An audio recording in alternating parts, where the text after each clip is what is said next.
Hey guys, welcome back. KillerPigeon here with daily vlog number 3. Look at that. I can count, I can keep going, and we are keep going. I'm kind of proud of myself for actually like remembering to do this each day. Even though it's only 3 days so far, you gotta take the small things and you get more and more proud the longer it goes on. So today I was thinking about like what I wanted to talk about, what I thought would be a good subject, and just a few minutes like before we went live, I kind of glazed upon the idea of causality, cause and effect basically, because yesterday we were talking a little bit about my issue with living in the past, obsessing over things done and dusted that can't really be changed, and not moving beyond and learning from them and carrying that forward because I'm too busy still thinking what if. So I guess the next step was to actually pursue that what if, right? And that's why today we're doing causality, we're doing cause and effect. This whole idea that where I am now is because of where I came, right? And if I didn't end up where I ended up, I wouldn't end up where I am now, for better or worse. Like, there's no point obsessing over what could have been. It's what is, and it's like what you can do and how you can appreciate that what happened in the past led you to the good stuff you have now. So yeah, it's basically about learning to accept the good with the bad, right? Because life is up and down, right? There's no one's life is always good. If someone tells you their life is always good, they're just more full of crap than an overflowing toilet. So you shouldn't trust them. So I guess where would we start, right? We could probably start. I don't think I want to go like close or far because you could like I could think back to some things that helped kind of shape me. So when I was younger, I was really bad at exams, but it never appeared that way to teachers and classes. So I was always the predicted A star student. Like for real, every time I get my yearly prediction reports from all my teachers, they all predicted A's, and that put me in a category. There's like usually 3 categories in teaching where it's called the triage system. So you have the A star students or CO and above, rather. They don't need your help. They'll do fine. Then you have the people who are like below D on grades, and they are pointless. As in, like you don't have the time or resources as a teacher to invest in them, so they'll be what they'll be. And then the third category is where most teachers invest their time, which is like the just short of C, or maybe at C, and that's where teachers would like taught. I don't think they still use. Surely they don't still use the system. They probably do because it's like teachers don't have enough resources. But the whole idea is you invest a lot of your time there because those people are the ones that need to be pushed up on the grade. The others are like either self-sustained or kind of already deemed to fail, which is kind of crazy. That I originally was in the deemed to fail category when I was a lot younger. I remember my mum telling me that in primary school, one time she went to the teachers, parents teacher conference meetings, whatever you call them where you are, and she was told I would never amount to nothing. Um, I can't remember if those are the exact words, but she said like in paraphrase, that's basically what they said. This is what she told me, a few years later, that I couldn't really spell, I couldn't do basic math well, I couldn't do anything. I was like, I might as well have just been a Neanderthal. I was like hopeless.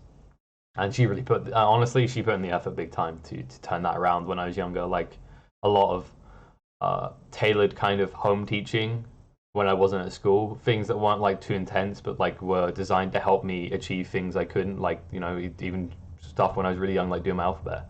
It feels like a really brutal stage in your life to hear that like a teacher had written you off when you were only a few years old as well, which is crazy. But based on like the comparative I'll be in the class, I wasn't very good. Then you fast forward to high school, and I'm like this A star expected student all the time.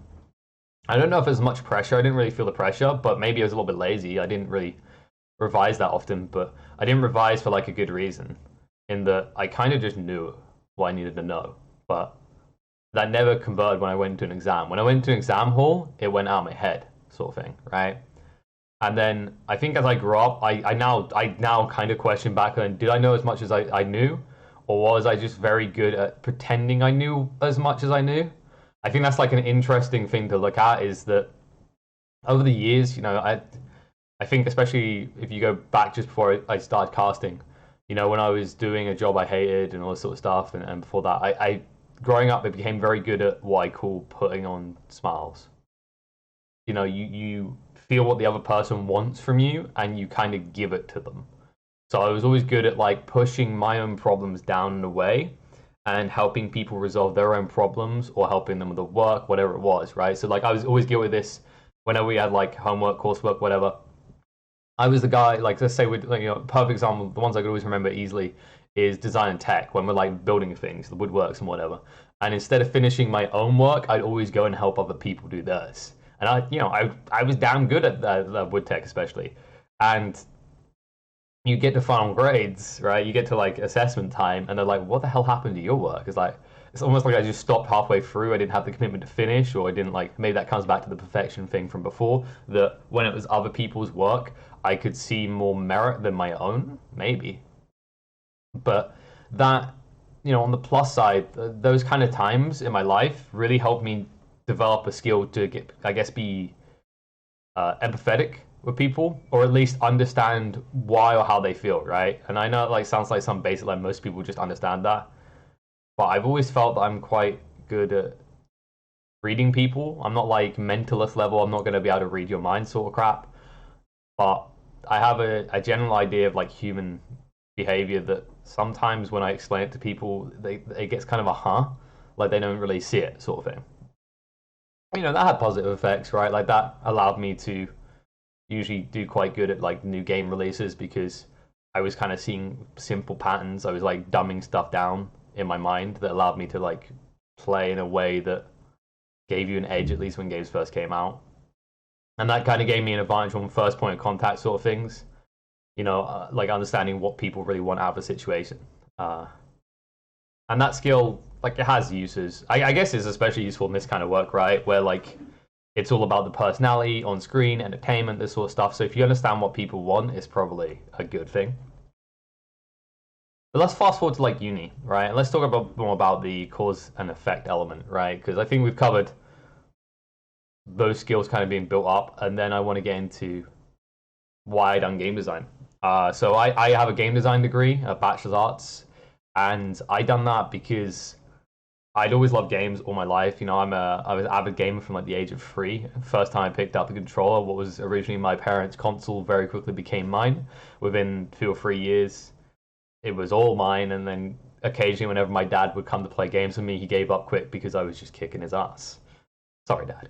Uh, so that was one side, and the other side is I've always been a creative individual. I loved doing. I talked in the previous vlog about how much I loved sketching. I loved creating. I loved writing stories. I loved anything. My imagination was wild, and the idea of like game design was amazing to me. And what I would later realize is the thing that I most loved was this idea of like improving someone's day, making them feel better, and giving them an experience. And that was something that, of course, I do in my job now. I like to think I do, right? Like I take something, I take a product, take a play, and I try and amplify it. I try and entertain. I try and create something memorable and put a smile on someone's face or make them laugh or all this other stuff. So like back then, I didn't realize that. I guess what I was trying to really be was an entertainer because I had that skill to like relate to people, to understand what people want. And at the same time, I wanted to be creative with my work and I wanted to entertain and I wanted to give you experiences, right? So it was always going to come to, I guess, the sort of job I'm doing now as on-screen broadcast talent. But at the time, like for me, I loved creating the games. I loved the learning, the exploration experience. And then I went into a awkward situation where I couldn't really find a job as a game designer after I graduated. It was really tough because everyone and their mum wants to do game design. I could probably make a whole vlog about how brutal the game development industry is for the workers and how unfair it is, in my opinion, for a lot of them, and how overworked and underpaid they are. But that's probably like another vlog we could do. But I guess the thing to highlight here is that it took me a long time. I didn't find a job in game design or game programming or anything game. I ended up becoming a SharePoint developer. And I absolutely, I will always, if anyone asks me what I think of it, I struggle to take away anything good. I hated it. I hate my life. It was like, it was one of the biggest down points in my life when it should have been one of the biggest up points. I got a mortgage. I had my own place. I was being paid well, especially for a graduate, but I hated it. And you get a sense of like you're being ungrateful in that situation, right?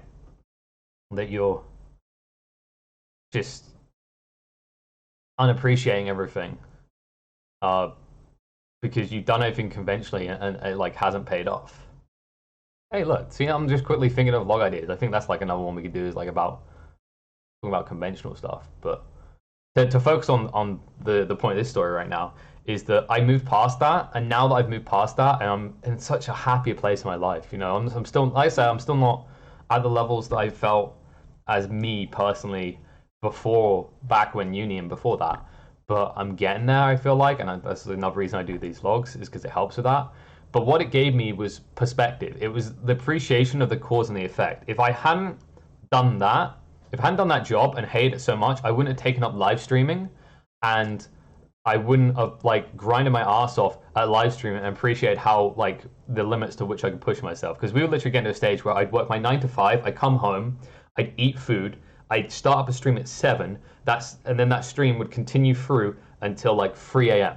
And then I'd go to sleep for 2 to 3 hours, and then wake up and begin my commute to my work again. So I was like, this went on for a year and a half. I was functioning on fumes. I was not communicating with anyone in my life. I was like completely devoid of like emotion. I felt like I was, and I was becoming more desperate because the stream was my escape and I wanted to succeed so much. But in it, it allowed me to find parts of myself that would later become useful as a caster, as a host, right? So these things, these were the translatable skills. This is the cause and the effect. It's like, you know, had dream of good job, got bad job. Bad job was bad, but bad job made me push into streaming, and streaming then led into what I do now. It's that rippling effect, right? That fact that your career is never a straight line. I remember I used to tell people this when I volunteered in like a job center place, is that everyone views their career like this, and your career is never a straight line. It's this wavy road that you have to follow, guide, and find little offbeat roads to try and explore. And those things led me to where I am now. I think another amazing thing that, I don't know if I'd go as far as say that I'm grateful for having that SharePoint job, that SharePoint software dev job, but one thing that it did allow me to do is it gave me a mark to achieve past in terms of like fulfillment and enjoyment in my work, right? And it was so low, the bar was so low that it was always going to be easy to surpass. So like then you think, oh, that's a discardable, right? But it's also cause and effect. It's appreciation of what came before to allow you to do something next. And what it allows me to appreciate is how much I goddamn love my job and what I do now as a content creator, as a caster, as a streamer, any of these things, right? Because I had that extreme low and it made me feel the way I did, it amplifies the things that now make me happy. And in some ways it incentivizes you. In some ways it's bad because it's like scary in that you go, I don't want to go back to that, right? And then you panic and you worry. You have those days. But what it like, that's something else I try to work past, and I've been trying to work, and I need to do better because sometimes it does I get wrapped up in it. Instead of succeeding, you worry about failure, right? Is that it allows you to be damn well grateful for what you have now, because you know what made you so unhappy and you know that this is right for you. So if I could go back, would I like have done the SharePoint job? I don't know. I don't know what I would have been doing otherwise at that time. I don't know if I was ready to be a caster. I wonder if, like, that's the thing. Like, I'm where I am because of the experiences I had in life up to this point. And I think the takeaway is it comes down to what we were saying previously in the other vlog, in the perfectionism vlog, about not getting stuck in the past. But you should never forget the past. It's about being able to look back, appreciate what it was, learn from it, and then in retrospect do the next thing better. And that's what this like thought process of looking back and starting to appreciate the cause of causality is about. It's about me being able to let go of the past and respect what it allowed me to achieve now without letting it anchor me down. But I think that's going to be it for this one. I feel like we actually covered a decent amount, and actually what I love is the way that these vlogs are playing out is every time we do one, I feel like something is said in the vlog that can maybe be expanded upon or explored in the next vlog, which has maybe helped me kind of cheeky my way to the next one a little bit. The next one, if you guys have anything that you want to hear or discuss, feel free to like leave the comments down below and I will get to them. I'll either respond to you if it's something simple, or maybe we could actually flesh it out into a whole vlog daily post.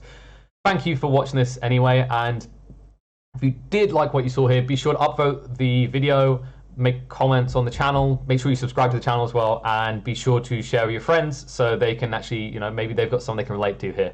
But that's gonna be it. Thank you for tuning in again, guys, and I will see you tomorrow.